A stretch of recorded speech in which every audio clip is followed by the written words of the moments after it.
Bonjour à tous, un plaisir de pouvoir partager avec vous ce matin la parole de Dieu. Et puis en même temps, c'est toujours un défi parce que non seulement on veut parler de la parole de Dieu, mais on veut aussi donner des aspects pratiques de la parole de Dieu pour qu'on puisse ensuite, chacun d'entre nous, on puisse faire ce que le Seigneur nous demande et puis que ça nous encourage, ça nous régénère, que ça nous donne envie d'aller plus loin avec lui. Et alors, vous savez que dans le début du christianisme, il y avait deux grandes écoles d'interprétation de la Bible. La première, c'est celle d'Alexandrie. Celle d'Alexandrie parlait beaucoup en allégorie. On prenait des textes de la Bible, principalement de l'Ancien Testament, et de manière allégorique, on trouvait des choses qui nous permettaient de diriger nos vies, puis de comprendre un peu mieux les Écritures, et puis d'avoir de la substance pour pouvoir avancer. Et puis, il y a l'autre école, l'école d'Antioche, qui, elle, préférait plutôt la critique, voir un peu le contexte, le côté historique de la chose. Là, on était un peu plus dans le terre-à-terre, même si ça donnait quand même de l'enseignement et ça donnait la possibilité de voir des perspectives de ce que Dieu avait fait dans l'Ancien Testament, comment Dieu avait organisé les choses, pourquoi il a choisi tel homme et tout ça. Donc, ça permettait des tas de choses. Mais ce matin, moi, j'ai choisi d'être de l'école d'Alexandrie. Donc, c'est pour ça que j'ai pris en fait tout le passage de Marc 11. Alors, je ne vais pas vous le lire parce qu'il y a quand même un gros paquet de versets. Mais en tout cas, j'ai pris tout ce chapitre. Pourquoi ? Parce qu'il y a 4 étapes. La première étape, c'est l'entrée triomphale de Jésus à Jérusalem. Ensuite, ce même chapitre va nous raconter la malédiction contre un figuier. En troisième partie, il va nous raconter la purification du temple, ou plutôt comment Jésus a chassé les vendeurs du temple. Et pour finir, on va remettre en question l'autorité de Jésus. Les scribes et les pharisiens vont demander à Jésus, par quelle autorité tu fais cela ? Et j'aimerais commencer par dire une chose, parce que ces derniers temps, quand j'entends parler de Dieu, de sa personne, de qui il est, c'est vrai que Dieu est tellement grand, tellement au-dessus de tout. Et la Bible commence par ce verset, au commencement, Dieu. Au commencement, il y a Dieu. Et c'est vrai que Dieu est tout à fait tout autre que nous. Dieu n'est pas semblable à un homme. On ne peut pas le comparer à un homme. Même si dans la Bible, ce qu'on appelle des anthropomorphismes permettent de mieux comprendre Dieu en mettant Dieu en parallèle avec l'homme, il n'en demeure pas moins que Dieu est tout à fait tout autre. Et Paul confirme dans 1 Corinthiens 13, verset 9, il dit à la fin de ce verset, « Nous connaissons en partie et partielle. Notre connaissance est partielle. On ne connaît pas Dieu. » Et ça, c'est Paul qui le dit. Pourtant, Paul avait une connaissance de manière plutôt érudite. C'était quand même quelqu'un qui avait été élevé au pied de Gamaliel, donc un rabbin de l'époque qui avait quand même de la connaissance. Et c'est lui qui dit ça. Nous connaissons en partie. Mais pour autant, et ça c'est la bonne nouvelle en Jésus-Christ, Jean 14, verset 9 nous dit ceci, « Celui qui m'a vu a vu le Père. » Donc c'est pour ça que Jésus reprend Philippe en lui disant, « Comment tu peux me dire, montre-nous le Père ?» Celui qui a vu Jésus a vu le Père. Et si tu veux comprendre Dieu, il faut que tu comprennes qui est Jésus. Regarde les évangiles, comment Jésus se comporte, comment Jésus agit, et ça va susciter en toi l'envie de t'approcher de ce Dieu-là, parce que Dieu va se révéler à toi en Jésus-Christ. Et maintenant, aujourd'hui, nous marchons donc par la foi, comme Galates 2:20 le dit si bien. Maintenant, notre vie, ce n'est plus moi qui vis, mais c'est Christ qui vit en moi. Et si je vis ma vie, je la vis maintenant dans la foi au Fils de Dieu qui, par amour pour moi, s'est livré à la mort et à ma place. Donc maintenant, on vit pour Christ par la foi. Et par la foi, dans tout ce chapitre, eh bien, c'est notre vie qui est décrite. C'est notre vie. Et Marc 11 commence par ce premier verset qui dit « Lorsqu'ils approchèrent de Jérusalem et qu'ils furent près de Bethphagée et de Béthanie vers la montagne des Oliviers », voilà, 4 sites qui sont nommés. Jérusalem, c'est l'objectif à atteindre, qui est tout près de Bethphagée, qui est tout près de Béthanie, tout près des monts des Oliviers. Ces 4 sites nous racontent quelque chose déjà. Et là, bien sûr, ça c'est l'école d'Alexandrie qui parle de manière allégorique. Bethphagée qui veut dire maison des figues non mûres. Béthanie qui veut dire maison des dattes non mûres ou maison des affligés. Le mont des Oliviers, c'était le lieu de prière habituel de Jésus. Et au pied de ce mont, il y avait Gethsémané, qui veut dire pressoir à huile. Retenez bien tout ça, parce que dans l'histoire de Marc 11, ça ressort à un moment donné. Bethphagée va disparaître plus ou moins, Béthanie va rester, le mont des Oliviers va rester. La première chose que j'aimerais dire, c'est que nos vies ressemblent à cela. Nous avons tous pour objectif d'aller dans la Jérusalem. Et la Jérusalem, dans la Bible, elle symbolise le lieu où nous allons rencontrer Dieu, puisque Apocalypse parle qu'un jour, la nouvelle Jérusalem descendra du ciel. Et quand elle parle de la nouvelle Jérusalem, c'est la destination finale de cette communion la plus absolue qu'il y aura entre l'homme et Dieu. Il n'y aura plus de mystère entre Dieu et les hommes. Nous comprendrons Dieu, mais nous ne pourrons jamais comprendre Dieu, puisqu'il est tout à fait tout autre. Mais nous serons en parfaite communion avec lui. On n'aura plus de questions à se poser. On sera dans une vraie communion avec le Seigneur. Et ça, c'est la bonne nouvelle. C'est ce pourquoi Jésus est venu. Il n'est pas venu pour autre chose. Même s'il a manifesté des signes du royaume de Dieu par des guérisons, des délivrances, des miracles, par des tas de choses extraordinaires, des signes et des prodiges, qui, je l'espère, se manifesteront encore dans l'histoire de l'Église. Mais en attendant, l'objectif principal de la venue de Jésus, c'est de nous emmener dans cette Jérusalem céleste. C'est ça l'objectif. Il n'y a pas d'autre objectif. Mais avant d'arriver dans cet objectif, il nous faut passer par Bethphagée, par Béthanie, par le mont des Oliviers, et peut-être parfois même, enfin, c'est même pas peut-être, c'est même sûr, tous les anciens chrétiens pourront témoigner de cela, nous passons tous par Gethsémané. Nous avons tous des périodes où on nous presse, où c'est difficile. Alors, je ne dis pas ça pour que vous vous écrasez encore plus, parce que là, sinon, vous allez être démoralisés. Mais je vous dis ça parce que la bonne nouvelle, c'est que Jésus, c'est lui le premier qui est passé par là. Et il en est sorti de ce Gethsémané. L'autre chose, si on continue l'historique, que Jésus va rentrer dans ce moment glorieux, déjà, avant de rentrer dans ce moment glorieux, Jésus organise les choses. Et il dit à ses disciples, allez me récupérer un anneau. Et les disciples dirent, ok, on veut bien, mais comment ça va se passer? Jésus, de la même manière, dit, vous allez là, et vous allez détacher, vous allez trouver un anneau attaché, vous le détachez, et quand vous le détacherez, si on vous demande c'est pour qui, vous direz que c'est pour moi et que j'en ai besoin. Et c'est exactement comme ça s'est passé. Et là, vraiment, ça doit nous encourager. Tout ce qui se passe dans nos vies, tout le besoin, le nécessaire, parce que c'est un véhicule. Et on a besoin d'être véhiculé de temps en temps pour aller vers Jésus. Et ce véhicule, c'est la parole de Dieu. Et la parole de Dieu, Dieu sait nous la donner quand il faut. Même si elle est attachée, il va la délier pour l'amener, pour qu'on puisse monter dessus et qu'on puisse aussi avoir ces temps glorieux de communion avec lui. C'est ce qui s'est passé. Parce que finalement, une fois qu'ils l'ont amené à Jésus, une fois que Jésus est monté dessus, ils sont rentrés dans Jérusalem. Et qu'est-ce qui s'est passé en entrant dans Jérusalem?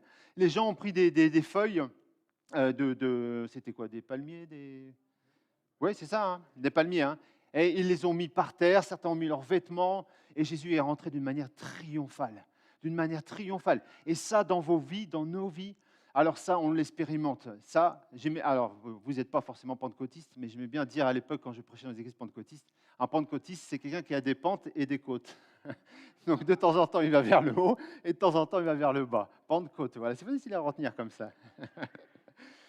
Mais il y a des moments, on a une telle communion avec le Seigneur, on a une telle proximité avec lui, on est tellement content, et même les débuts de conversion, souvent, c'est les moments les plus forts. C'est les moments où presque la présence de Dieu est tellement palpable qu'on en est rempli, on est heureux, on se dit, mais c'est génial la vie avec Jésus, c'est vraiment super, c'est ça que j'espérais, c'est ça que je veux vivre. C'est plus ce côté peut-être même par rapport à ce qu'on a vécu avant, qui nous semblait plus être de la liturgie religieuse, qui nous a peut-être certes éduqués en quelque sorte que Dieu existait, que Jésus existait, mais on l'a un peu oublié parce que les rituels ont pris la place de la communion vivante avec le Christ.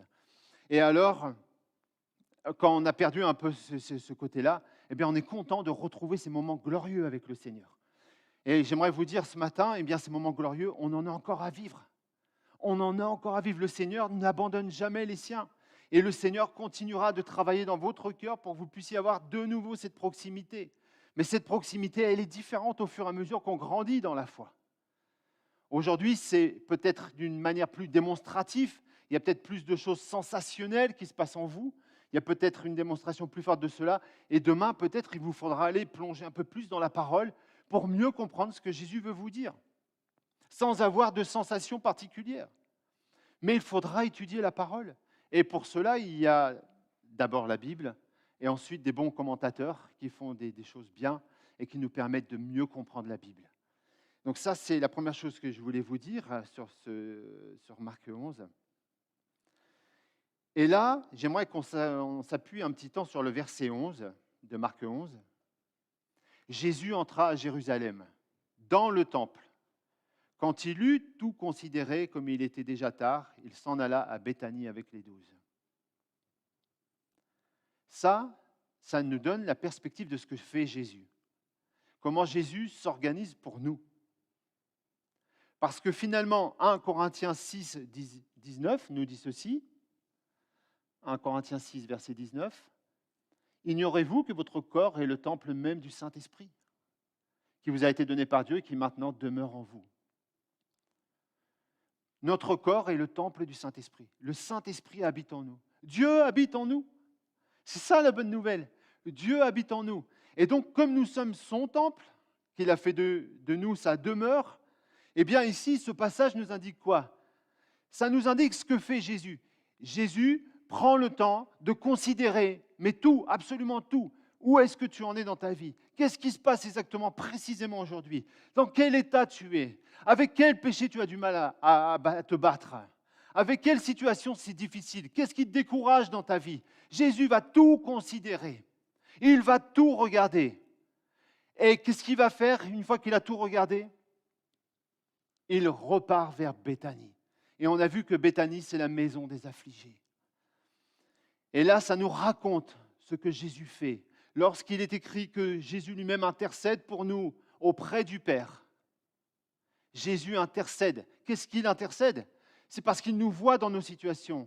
Il nous voit pauvres, il nous voit dans le désarroi, il nous voit peut-être croyant être bien, et puis finalement, on n'est pas bien, et Jésus intercède et il prie le Père, et il s'afflige de la situation pour nous.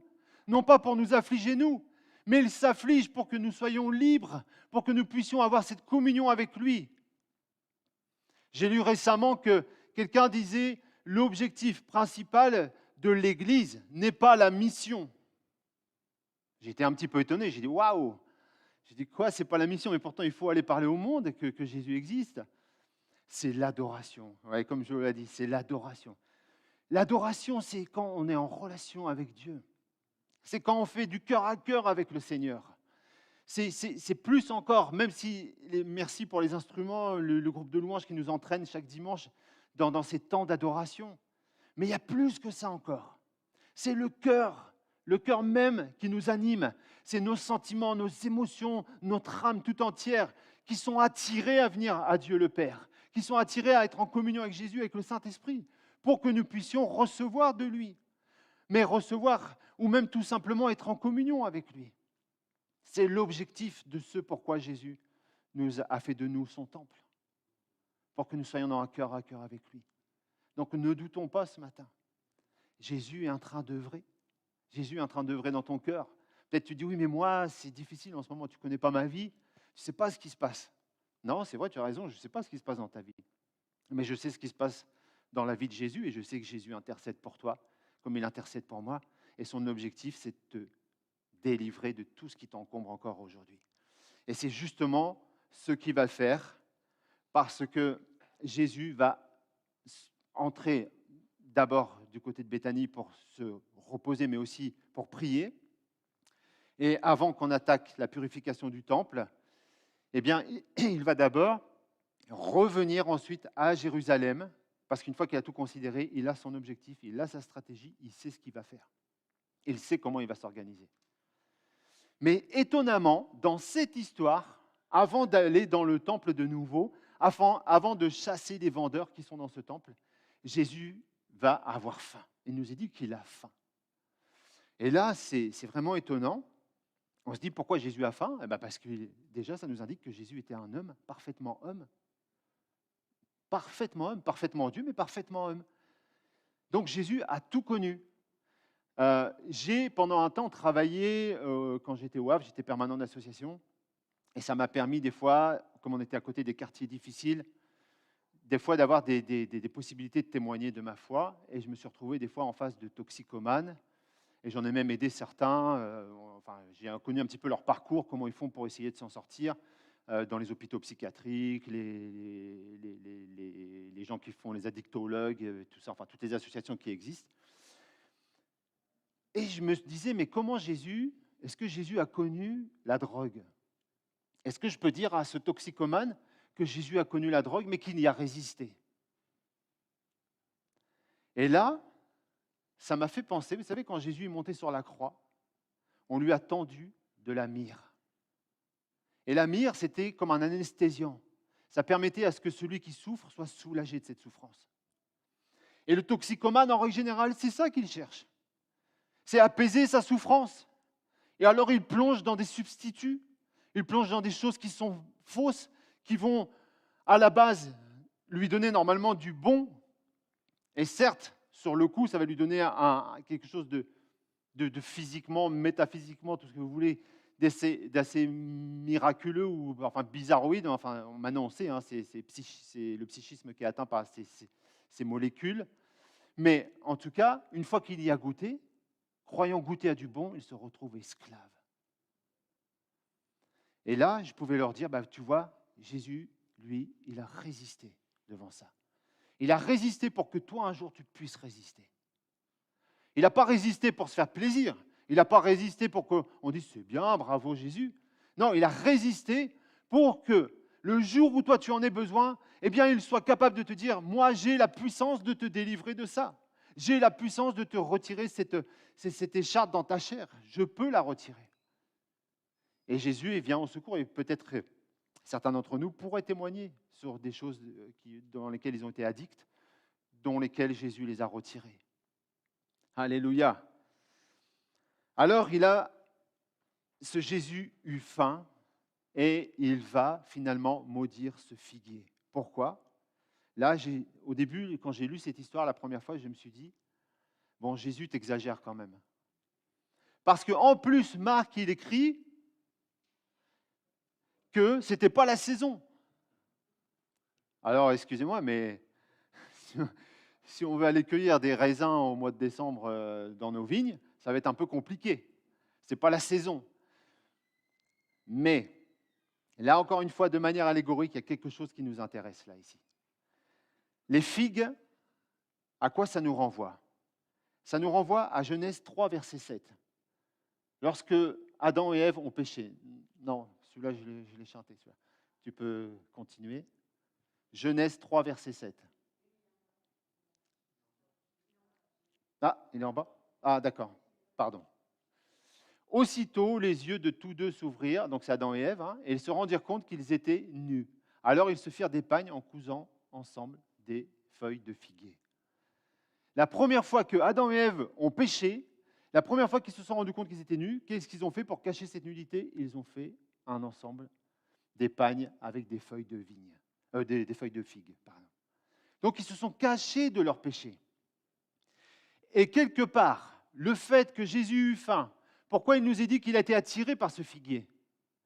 Parce qu'il a vu les feuilles de ce figuier. Et donc il s'est dit, puisqu'il est luxuriant en feuilles, il y a peut-être encore quelques figues. Alors même si ce n'était pas la saison, dans certains commentaires, il est écrit que quand même, il y aurait une espèce d'arrière-saison qui redonne du fruit, une espèce de deuxième récolte qui se ferait, et que Jésus avait peut-être cet espoir que derrière ces feuilles, il y ait du fruit. Mais là, quelque part, il n'a pas trouvé de fruit. Et ça raconte nos vies, à nous, quand nous sommes sans Christ. Sans Christ, Jésus a dit, vous ne pouvez pas, sans moi, vous ne pouvez pas porter de fruit. Ce n'est pas possible de porter du fruit sans Christ. Et là, c'est ce qui se passe exactement. Ça raconte nos vies. N'essayez pas d'avoir du fruit par vous-même. N'essayez pas de vous embellir par vous-même. N'ayez pas la parure religieuse, parce que ces feuilles de figuier, finalement, qui étaient en abondance sur ce figuier, racontent ce que nous sommes capables de faire parfois, nous masquer derrière des attitudes religieuses, derrière des faux semblants. Nous faisons semblant d'être spirituels, mais dans le fond, notre cœur n'y est pas. Et ça arrive à tout le monde. Ça m'arrive tout le temps quand je prie parfois. Souvent quand je prie, je cherche cette communion avec le Seigneur. Je n'ai pas envie de prier pour prier. Alors je cherche d'abord cette communion avec le Seigneur et je commence à parler au Seigneur. Et parfois mon esprit s'évade un petit peu et puis je pense tout à fait à autre chose. Et des fois je dis Seigneur, pardonne-moi parce que là je m'égare. Là je me laisse aller. Là même mes pensées sont mauvaises. Je ne vais pas garder ces habits. Je ne vais pas garder ces habits de figues, de feuilles de figuier pour me cacher devant le Seigneur. Je ne veux pas me cacher devant sa bonté, dira le psalmiste. On ne peut pas se cacher devant le Seigneur. Et c'est pour ça que Jésus a maudit ce figuier. Et ailleurs, le prophète dira « Maudit soit l'homme qui se confie en l'homme ». Et Jésus a refusé de se confier dans l'homme, quelque part ici. C'est de manière allégorique, bien sûr. Mais en tout cas, c'est ce que ça nous raconte. Et Romains 8,7 confirme ceci. Si tu veux bien le mettre. Romains 8,7. En effet, l'homme livré à lui-même dans toutes ses tendances n'est que haine de Dieu. Il ne se soumet pas à la loi de Dieu car il ne le peut même pas. Impossible. L'homme ne peut accomplir par lui-même la vie de Dieu. Ce n'est pas possible. Si tu cherches à le faire par toi-même, tu ne pourras pas. Maintenant, Luc 18, verset 27, nous dit ceci. Jésus leur répondit, ce qui est impossible aux hommes est possible à Dieu. Et alors, quand j'entendais la scène qui disait ceux qui ont fait des mauvais choix et qui aujourd'hui le payent et qui sont encore dans des situations difficiles à cause de leurs péchés, on est content qu'ils soient là et on est content qu'il y a encore une possibilité de grâce. Et effectivement, il y a encore une possibilité de grâce. Et aujourd'hui, tu te dis peut-être, mais comment c'est possible que quelqu'un qui a peut-être été aussi loin avec le Seigneur et qui est parti aussi loin du Seigneur en même temps, comment peut-il revenir? Mais ce n'est pas par sa force qu'il reviendra. Ne cherche pas par sa propre force. Ne te confie pas dans l'homme en disant « ça y est, il y a des signes qui annoncent que cet homme commence à être un petit peu spirituel, il a versé quelques larmes et autres. » Non, ce n'est pas ça qui marque la conversion. Ce qui marque une vraie conversion, c'est quand Dieu lui-même agit. C'est Dieu lui-même qui convertit. C'est Dieu lui-même qui rend nos cœurs capables d'eux. Et donc ce matin, c'est cette bonne nouvelle qu'il nous faut prendre, la saisir. Saisis ce matin cette réalité. Dieu veut te sauver. Dieu veut t'arracher de ce qui aujourd'hui est un faux semblant spirituel, de ta fausse religion, et il veut t'amener dans sa relation avec lui en Jésus-Christ. Alléluia. Alors, même pour aller plus loin, même pour nous qui sommes chrétiens depuis certaines années, eh bien, Philippiens 2,13 nous dit ceci. Philippiens 2,13.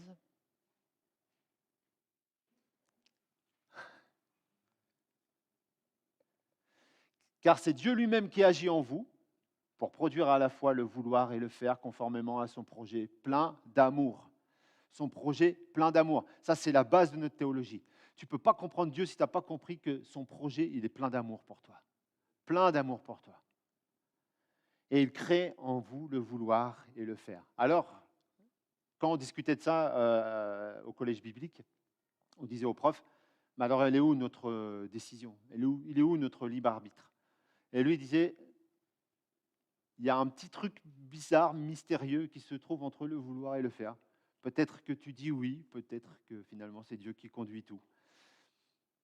Voilà, alors ça c'est le grand débat des calvinistes et des arméniens. Mais bon, les arminiens, pardon, parce que si je dis arméniens, les pauvres vont se sentir stigmatisés. Alors maintenant, on abandonne notre figuier et qu'est-ce que fait Jésus? Il entre dans le temple. Et lorsqu'il entre dans le temple, qu'est-ce qu'il fait? Il chasse les vendeurs. Il empêche les acheteurs de continuer d'acheter. Et là, moi j'aime ce Jésus parce que ce Jésus se met en colère. Moi j'aime quand Jésus se met en colère. Alors on pourrait craindre la colère de Dieu. On se dit, mais si Dieu se met en colère contre nous, et même la Bible dit qu'il est terrible de tomber entre les mains d'un Dieu en colère.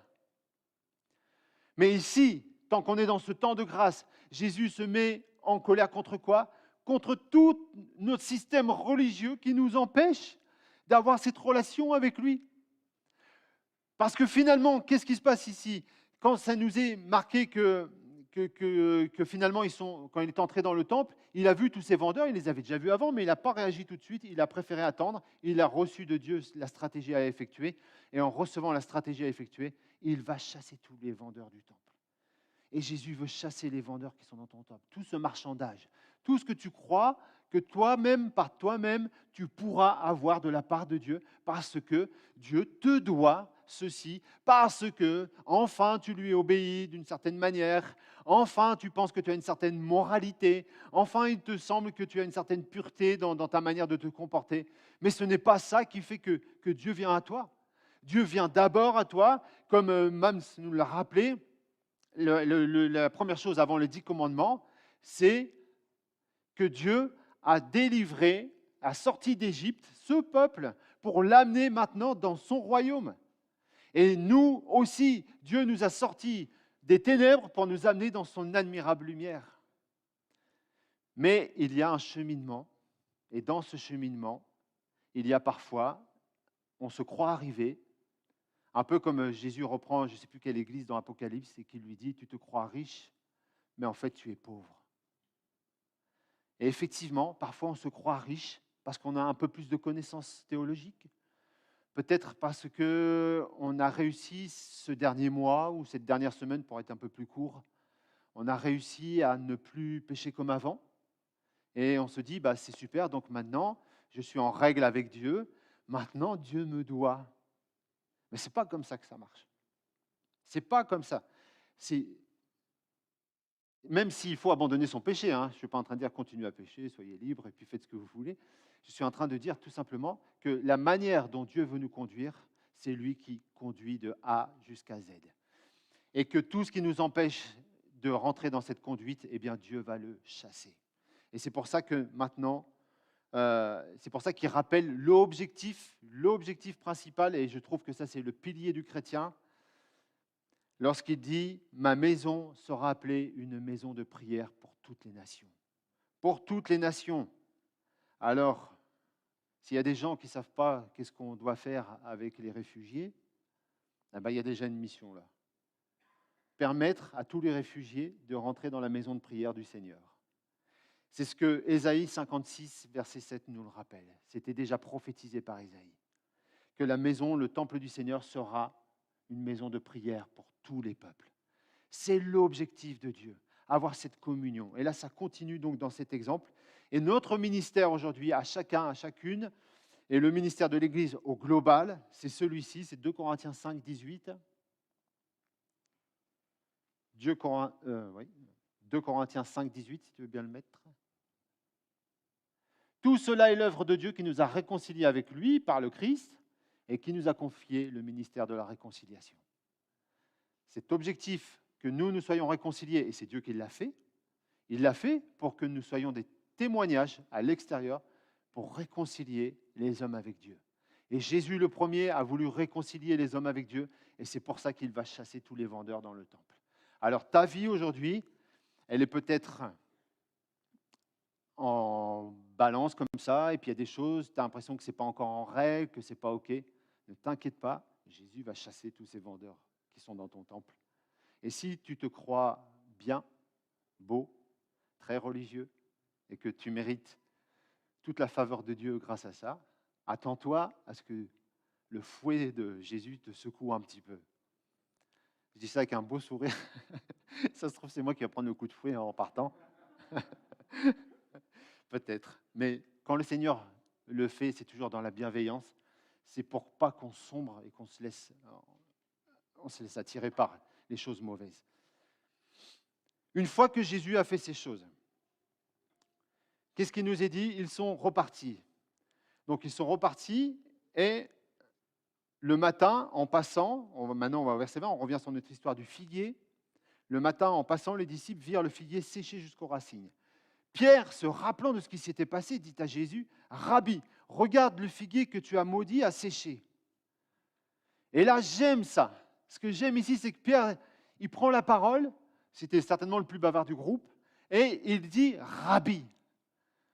Et finalement, il faut qu'à un moment donné, dans nos vies, il se passe ça. Si dans ta relation, à un moment donné, tu n'as pas cette cette compréhension de la sainteté de Dieu et qui est le maître finalement. Parce que rabbi, ça veut dire maître. Et si tu n'as pas si tu as l'impression que tu peux parler à Jésus comme n'importe qui, même si c'est vrai que c'est bien de parler à Jésus de manière simple, hein, pas besoin d'avoir un langage théologique pour parler à Jésus. Mais ce que je veux dire par là, c'est que Jésus n'est pas juste un ami, un copain, il est Seigneur, il est Dieu. Et à un moment donné, quand on réalise qui il est, eh bien, on a cette réalité qui s'inscrit dans nos vies et on a envie de l'appeler maître, rabbi. Il n'y a personne sur terre qu'on peut appeler maître, mais lui, on peut parce qu'il est Dieu.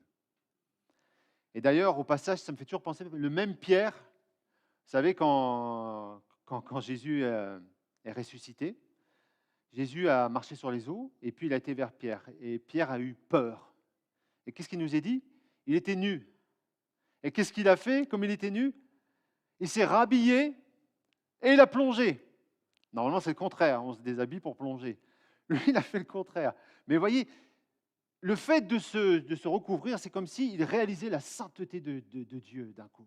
C'est comme s'il réalisait que Jésus n'est pas juste un simple homme, mais que Jésus est vraiment le Messie et qu'il est la révélation de Dieu, qu'il est Dieu. Et donc, du coup, il a pris peur. Et dans nos vies, parfois, il se peut que nous prenions peur de Dieu, mais une vraie crainte, une bonne crainte, une crainte qui nous rappelle qui il est et ce qu'il peut faire et sa grandeur tellement elle est grande, et bien qu'elle va nous donner de le concevoir de la juste manière.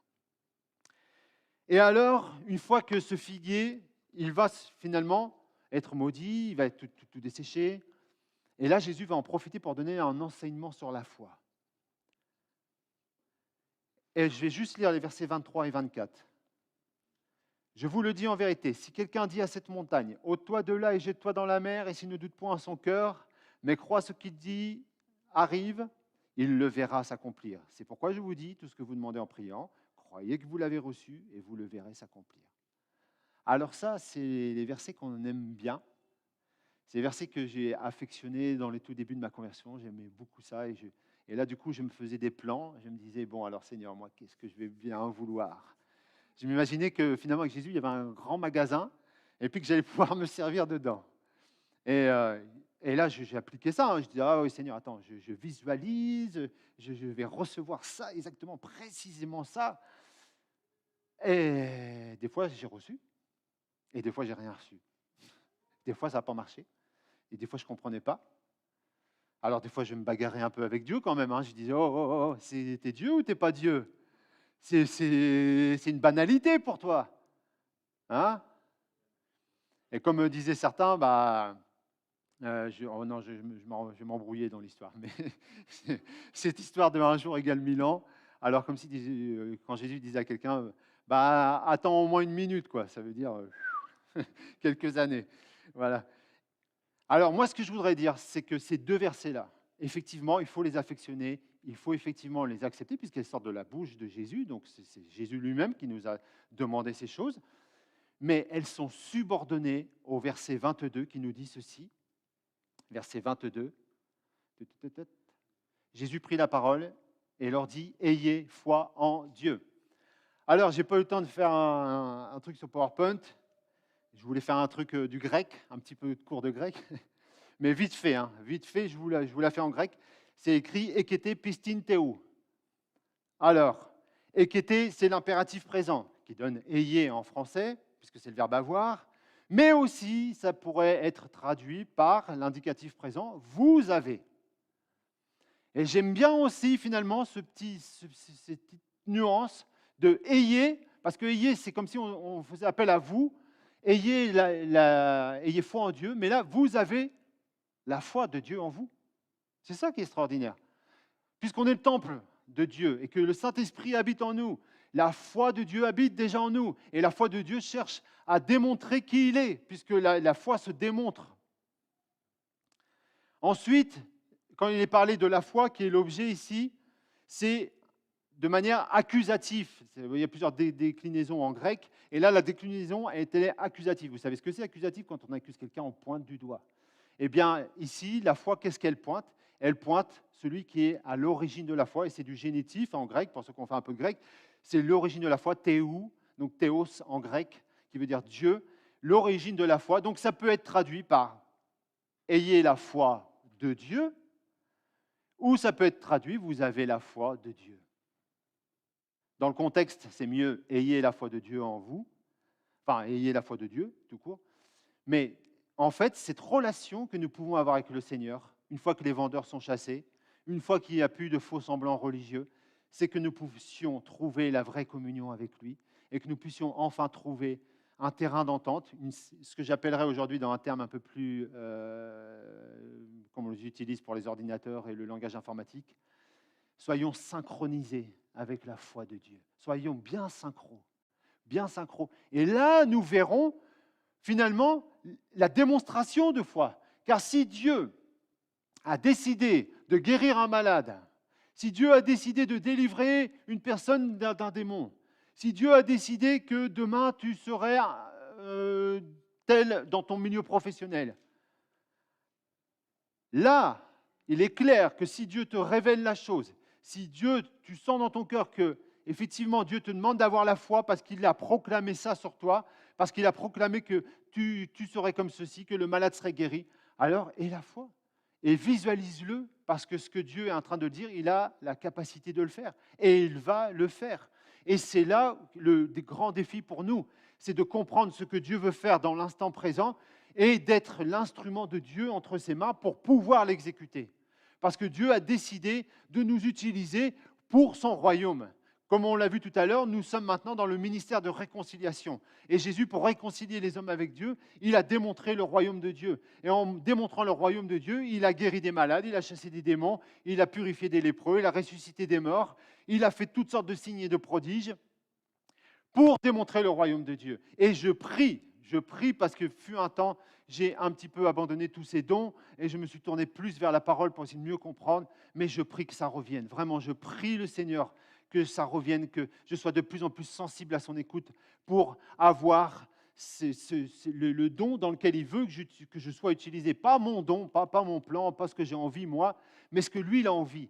Et s'il a envie de m'utiliser même, ne serait-ce que dans la prière, pour prier pour qu'un tel sorte de cette situation mauvaise et que Dieu ensuite utilise l'autre chrétien qui est assis à côté de lui pour prier pour lui et que cette personne se sorte ensuite, eh bien, gloire à Dieu. C'est ça que je veux. Moi, je veux entrer dans ce plan avec Dieu. Je veux être un co-ouvrier avec Dieu. Je veux travailler main en main avec lui pour que je puisse voir son royaume s'étendre. Mais c'est lui qui décide. C'est son plan à lui. Et ça, c'est Romains 12, verset 3. En vertu de la grâce que Dieu m'a faite, voici ce que je dis à chacun d'entre vous. Ne soyez pas prétentieux, n'allez pas au-delà de ce que vous avez, de ce à quoi vous devez prétendre. Tendez au contraire à une sage appréciation de vous-même, chacun selon la part que Dieu lui a donnée dans son œuvre régie par la foi. La marche par la foi, ce n'est pas comme une compétition de carriéristes. C'est pas dans l'église, quelqu'un vient et puis il commence à se mettre à genoux, et puis moi, les violents s'emparent du royaume de Dieu, et puis j'y vais, et puis... Non, c'est pas comme ça que ça marche. C'est Dieu qui décide de ce qu'il va faire avec toi. C'est Dieu qui décide de son plan. Bien sûr qu'une fois qu'il t'a révélé, il faut que tu ailles toujours plus vers le Seigneur pour qu'il continue de t'utiliser de cette manière, pour qu'il te guide vers les gens vers qui tu dois aller pour exécuter le don que tu as reçu. Puisque même Paul reprendra Timothée et lui dit « ranime le don qui a été mis en toi ». Ranime le don, donc ça veut dire que clairement on peut aussi recevoir un don du Seigneur et ne pas entrer dedans parce qu'on néglige un petit peu tout ça. Mais tout est régi par la foi.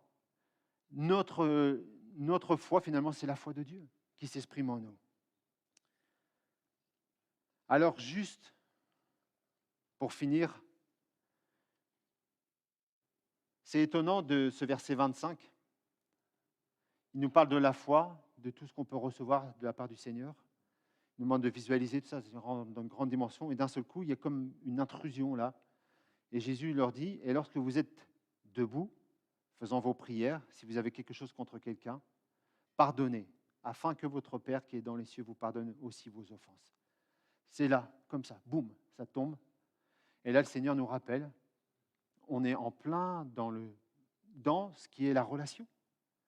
Jésus vient de chasser les vendeurs qui sont dans ton temple. Ceux avec qui tu as trafiqué avant. Ceux avec qui tu t'es fait plaisir avant. Ceux avec qui tu as cru qu'enfin tu pourrais aboutir à des choses bonnes et que maintenant ta vie, c'est le salut est acquis, tranquille. Et bien maintenant, non. Maintenant, il y a aussi des choses qu'il faut que tu règles dans ta vie. Et premièrement, ça nous rappelle à nous que nous sommes aussi pardonnés et que sans ce pardon, nous ne pourrions pas avoir cet accès auprès du Père. Et que s'il nous l'a donné à nous, nous devons aussi le donner aux autres. Parce que nous ne devons pas empêcher les autres d'entrer dans le royaume de Dieu.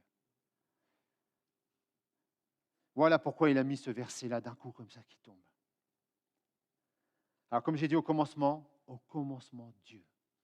À la fin, Dieu. Jésus a dit, je suis l'alpha et l'oméga. Il est le commencement et la fin. Ton histoire, c'est Dieu qui la dirige.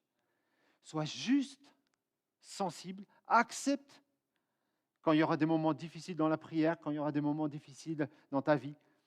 Accepte que peut-être la main pressante de Dieu est là. Mais si elle t'écrase, ce n'est pas pour te faire du mal, c'est pour chasser ces vendeurs du temple, pour qu'il en ressorte une bonne huile. Une bonne huile, comme l'huile d'olive à la première presse, c'est la meilleure. Voilà ce que Dieu veut faire dans vos vies. Hassen, je vais te laisser prendre le temps de prière.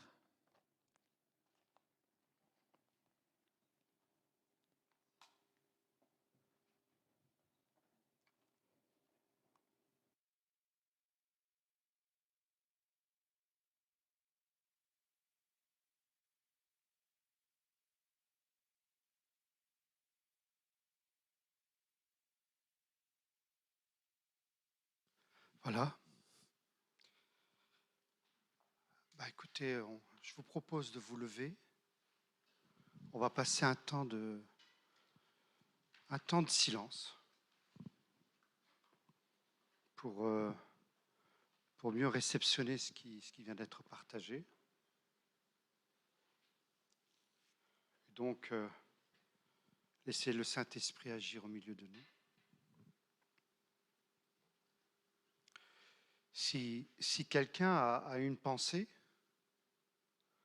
une parole, venez la partager.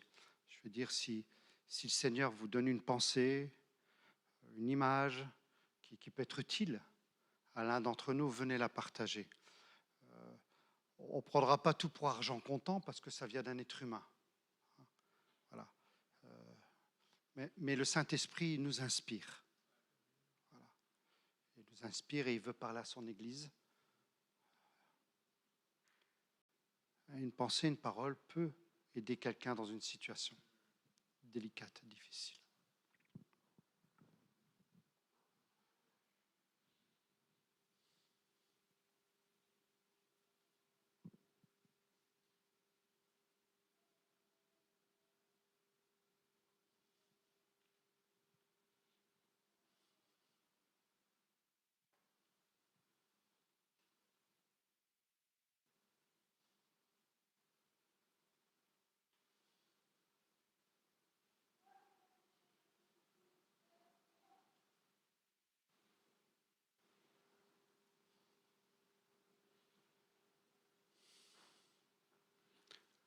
Pour celles et ceux qui donc traversent pour elles-mêmes une situation difficile ou un de leurs proches ou une connaissance, qui ont un fardeau pour une personne, je vous invite à ouvrir vos mains. Pour les personnes qui sont à la recherche d'une intervention de Dieu dans leur corps, je vous invite à ouvrir vos mains. Voilà. Et je prie le Saint-Esprit de vous visiter en ce moment.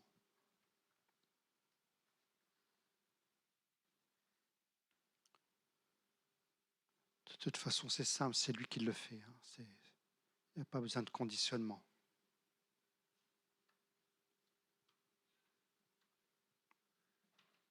Saint-Esprit, que tu chasses les vendeurs de nos temples, que tu guérisses, que tu exauces. Tout ça, c'est dans la volonté du Père.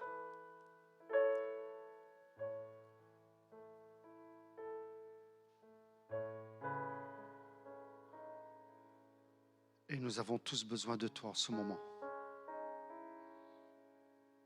Tous autant que nous sommes.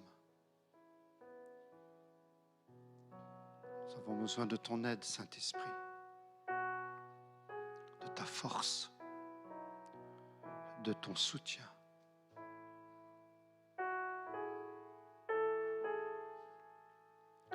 Apprendre à ne plus lutter avec nos propres forces.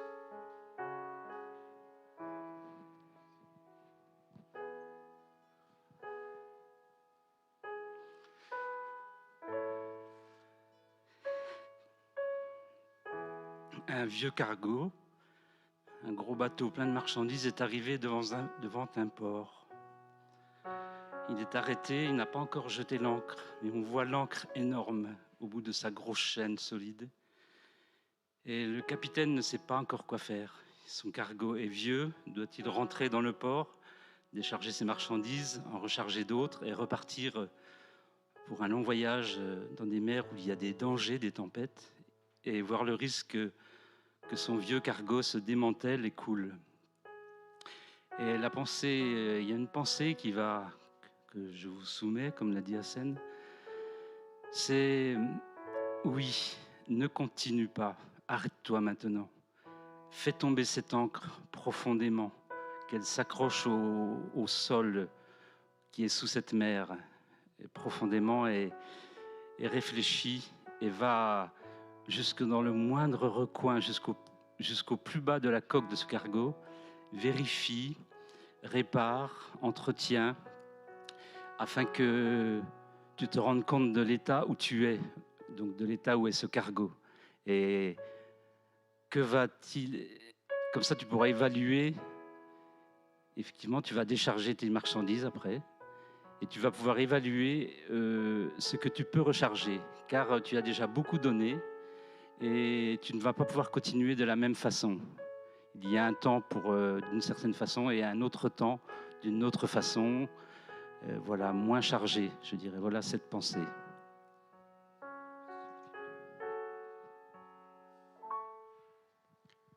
Oui, Saint-Esprit, visite-nous.